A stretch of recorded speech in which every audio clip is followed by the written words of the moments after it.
मुझे एक बहुत ही अजीब सा डर सताता रहता था। खुद के खर्च हो जाने का डर। नहीं, मैं कंजूस नहीं था, कभी भी नहीं। मुझे पैसों की भी कोई चिंता नहीं थी। मुझे तो निज के खर्च हो जाने का डर सताता रहता था। मैं खुद को बचाने में लगा रहता था हमेशा। हमेशा लगता था कि मुझे अपनी चवन्नी हमेशा अपने पास बचा कर रखनी है।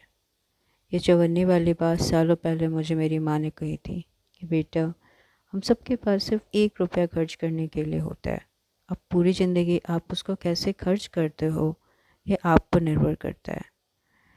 आप कैसे जियोगे कि ज़मीन तैयार होती है, जैसे 4 आने दोस्तों और परिवारों में बांट देना, 8 आने अपने काम और भविष्य की सुरक्षा में गंवा देना, पर वह अंतिम चवन्नी अपनी मुट्ठी में हमेशा दबा कर रखना। वह किसी पर भी खर्च नहीं करना, वह बस अपने लिए ही रखना। जब तक मेरी माँ थी मुझे यह बात कभी समझ नहीं आई। मुझे लगा वह अपने बारे में कुछ कहना चाहती थी। फिर यही बात एक दिन मैंने इंशाल्लाह नाम के नाटक में देखी। मैं अपने कुछ दोस्तों के साथ वह नाटक देखने गया था। मुझे लगा काश इस वक्त मेरी माँ जिंदा होती तो मैं उन्हें कहता कि आपकी बात किसी ने नाटक में इस्तेमाल की है। मैंने तभी तय कर लिया था कि मैं अपनी चवन्नी कभी खर्च नहीं होने दूंगा।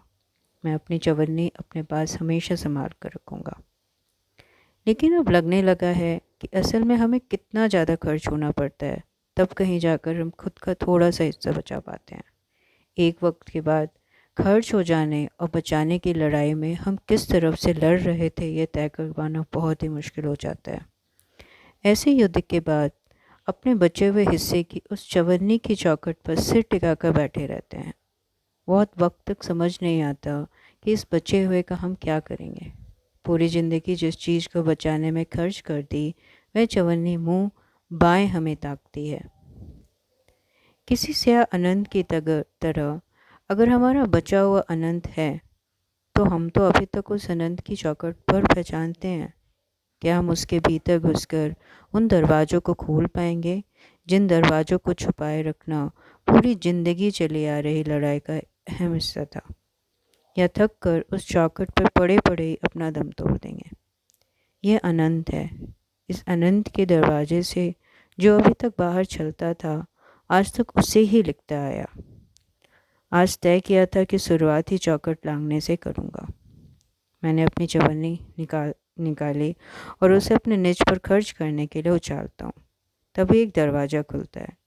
जिन जगहों पर कभी नहीं गया, जिन जगहों को भीतर कहीं दबाए रखा था, उन जगहों के अंधेरे में मैं अपना पहला कदम रखता हूँ।